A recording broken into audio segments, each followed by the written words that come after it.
guys, how you doing? FM Dale here, and welcome to the next instalment of me and my crew. We survived, we are still a Premier League team, and we have to definitely build on what we did last season, next season. So to do that, we need to know from you guys who we need to sign, who we need to bring in, who we need to let go. Remember to get all that in the comments right now, and subscribe, do all the beautiful stuff, and let us know you love us. Now in this episode, we are going to go through a little bit about what happened last season. We're going to see the other leagues, we're going to look at our league, and go through what we've done. So let's get to it, shall we?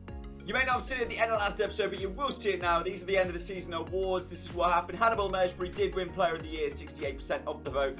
Harwood Bellis, who won't be here next year, came second, and Willie Askelainen came third, 11%. Callum Gribben, another player who might not be here at the start of the season. Let us know what you think with Callum. Should we keep him? He got goal of the season, and we'll have a quick look at that for you all. This was the free kick. Look at that view. I think he scored better ones, to be honest, but we'll take it. And that one puts 1-0 up at home. And the big 6-3 win. Actually, I think there were better goals than that one in that game. But that was the goal of the season. Signing of the season, Giovanni Plete, 4 million. Everyone was saying I paid too much, and he's coming to be signing of the season. Young Player of the Year, Hannibal Mejbri as well. Of course it was. So let's go through the leagues, and let's start with League 2. The two teams who got relegated were Macclesfield on 37 points there, and Boreham Wood, who went down on 42. The teams going up will be Mansfield, Northampton, and Shrewsbury got promoted going into League 1, and Crawley won in the playoffs. Quite a few good goals there from Miller, Ladapo. All these players did pretty well. But yeah, that's who's going up. If you're a League 2 fan, if you're a Shrewsbury fan, Mansfield fan, here's your moment. Enjoy it. League 1? All right. In League 1, the teams going down very bottom were Grimsby, followed by Burton. What a big fall for Burton. Port Vale and Fleetwood. They're the four who went down in the league. As you can see, the ones who went up, Birmingham, Luton and Portsmouth. Some very good teams going into the Championship next season from this league. Also an interesting fact to see in League 1, Moise Keane. League 1. That's ridiculous that he was all the way down there in League 1 on loan from Everton. Did the goods, but can you believe that? Now to the Championship, and the three teams who will be going down from the Championship are Doncaster, Millwall and Charlton. Charlton are the last ones going down. Going up are Watford, who absolutely smashed the league. They kill it there at 108 points at the top, with Swansea in second and Leeds going up through the playoffs, beating West Brom in the final, which means Newcastle still stuck in the Championship unbelievably. Even with all the money they have to spend and all the players they still have, including John Joe Shelby. Top goal scorer was Luis Suarez, and because they didn't go up, that means he could be available. Should we look into him? Let me know in the comments. Let me know what you think about him. Yes, it's not that Luis Suarez, don't get you. And now to the Premier League, which we still love looking at. We do know that down went Fulham, who just didn't even put up a fight, really, let's be honest. Aston Villa went down as well, and Southampton went down on a very low points tally. We only finished on 34, and we survived just. But with 16 points at Fulham, 30 at Villa, and 32 there at Southampton, just not good enough. Liverpool did win the league, up there on 98 points, virtually unchallenged really. Manchester United came in on 93, Tottenham 86, Man City did not do enough on 83, even with the top goal scorer in Erling Haaland on 28. Look at this boy, 74 million. Signed this season, that was his first Premier League season, 28 goals in 37 games, average rating of 7.23. What a player, what a signing. And talk about players who were great signings, Lautaro Martinez. I think the whole time that he's been at Manchester United, he's been scoring ridiculous amount of goals. That we remember him the first season he was here, 29 and 38. Not as great the next year, 14 and 27, but still brilliant, and 26 and 29. What an absolute football manager bargain he is, even at £88 million. Average rating was also Lautaro Martinez. He was top there. Salah got the most assists on 18. Interestingly, Wendyr at Brighton got 12. And a right back in Wan-Bissaka came third for Manchester United. The player of the matches, well, Salah had the most. But up there with Lo Celso, both on 8. Clean sheets, Alisson 24, De Gea 21. And Livakovic out there at Tottenham had 20. Yellow cards is where we do come out on top. Of course, it's the Crewe way. We love a yellow card. And that went to Alpha Semedo. So fantastic work there. That's how it's ended in our league. Should we look at the Champions League? Let's go and have a look at that. Now, if we can look all the way back to the very start of the season, we drew with Brighton early on, 1-1. And it didn't look great for us with 3 losses directly after that. 2 wins in a row. We thought we were going well here. This was the section where I thought, you know, we could survive quite happily. The 6-3 win over Everton, the 1-0 against Palace, 2 good results there. Southampton 3-0, the Fulham 3-1, the draws against Arsenal and Burnley. We looked very good.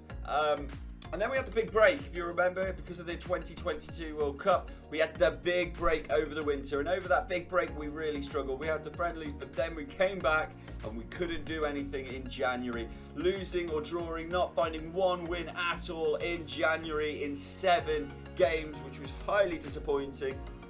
Just couldn't get our mojo back. We hoped in February with the goals and the wins that we would get. We beat Villa, we beat Southampton, which at the end of the day, it may look like February was a terrible month for us in the year, which is the 4 defeats, but those 2 wins were against 2 teams that we relegated. If they'd have won those games, we would have been in trouble. So they were actually, in hindsight, very, very important victories for us, as was March. In fairness, we didn't lose in March, so with 2 draws there and the win against Sheffield United, that gave us a platform to go into the final 2 months of the season, in which we did struggle badly. We did lose a lot of games there in April, but finally getting that 4-2 victory on TV against Crystal Palace. And then, as we all saw, that 2-0 victory, which saved us completely against Bournemouth. Oh, it was an up and down season, but we stayed up, and we've got to work on that next year. We've got to do better next year. So let me know what you guys think. Again, signings is important. So what we're going to look at right now is the players whose contracts are coming up, and I need you to help me out and let me know who you think we should keep and who we should just boot, who we should let go on a freezies. And here we go. This is how we're going to look at the players who are available to leave. I'll put the expiry dates there for you so we can see them at the top. And as you can see, Callum Gribbin is one of the players who is available to leave on free if we don't sign him. We look at his potential and his ability. They aren't great, understandably, but this season we played him 19 times. He scored 3 goals with 5 assists, which is actually very good in theory in those games, especially. You actually look over the season, and 5 assists is the top assister in our team. So that's a big one. That's a big one. Do we keep him? Do we let him go? Let us know.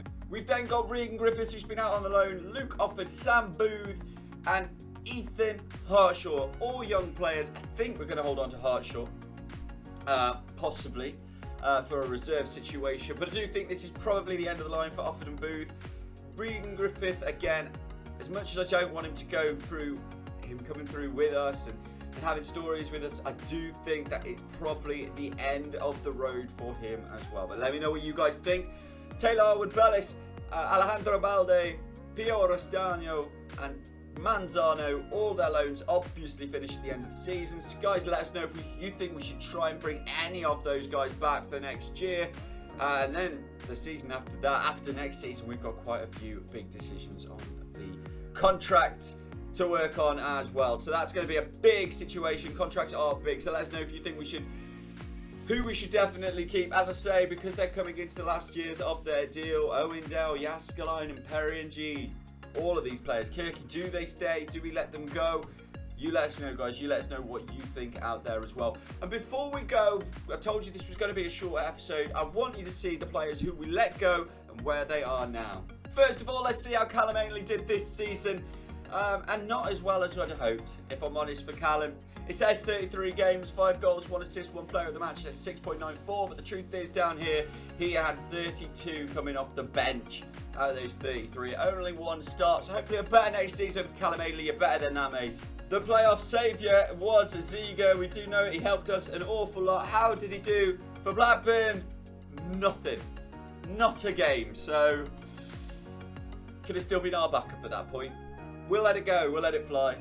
Travis Johnson, another one we had high hopes for when he went to Wigan. We did think that he would probably be a backup for them, and he has indeed been a backup. Just 1 game in the league. He came off the bench for that, and he only got a 6.3. So hopefully next season will be the breakout season for Travis Johnson. A player we've really got to think about next season, Ryan Wintle. He's still a Crewe player right now, but when we look back on his season in Scotland, he played 28 games, 11 starts, 17. Coming off the bench, no goals, no assists, no players of the match. It's not good enough for Scotland. I'm sorry, Ryan, but probably not good enough for us. Let me know if you think we should keep Ryan, but another one who's got a place in my heart, Billy Sass-Davis, 23 years old, spent the year with Newport County, did play quite a few games, to be fair to him. 26 games, 2 goals, 1 assist, 4 players of the matches, a 7 rating. Good score, but again, that is only in League 2, so another player who could be on his way out.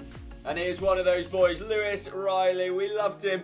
He just couldn't do enough for us to really justify being a Premier League player. But playing here at Wycombe, in League 1, he got 25 appearances, 7 goals there with 2 assists, 6.77. But I'm just glad to see him with the team. Sometimes when you let them go for free, you do worry that they will not find a team. But Lewis did, and congratulations to him for getting some game time there in League 1. And hopefully he can push on with Wycombe. Another one we used to love, we still have a soft spot for it, is Rio Adebisi. And Rio was playing League 2 football with Mansfield, not just playing it, he was absolutely smashing it. 39 appearances, 5 assists, 2 player of the matches, a 7.0. To be honest, he's better than League 2. He's better than League 2. So let's see if we can move him up, see what happens with Rio all the way through his career. Out of the players, it took a long time to find where they went and what they did. Jordan Rhodes, he really struggled to find a club after leaving us. It was taking him ages, and then boom, Wellington Phoenix took on Jordan Rhodes over there in New Zealand, and I tell you why, he's not been doing badly at all. Look at these goals and games. 19 appearances, 8 goals, 2 assists, 3 man of the matches, 7.05 rating. I think that's a decent return there from Jordan Rhodes. So come on, Jordan. Also scored for Wednesday the weekend, so come on, Jordan. In real life, this boy's just gone to Udinese. In the game, he's just gone to Crawley. That's right, Crawley's where Fernando Forestieri went to, and didn't overly play. I'm not going to lie to you guys. 19 appearances, just the 1 goal, 2 assists, 1 player of the match, 6.79. Not great return from him at all in that situation. Of those 19 games, there was 10 starts and 9 sub appearances. So that's what Fernando did as well. If there's any other players you want to know about, do get into the comments, do let us know. As well as letting us know the players who you want to see going forward. The next episode will be all of the transfer window stuff that I can get done and tell you what's happened with the first game of the season, hopefully, as well. No one needs to see this middle section of nothingness. But great that you keep going with us, guys. Keep subscribing, liking, and doing all the beautiful stuff. And we will see you again very, very shortly. Toodle bit.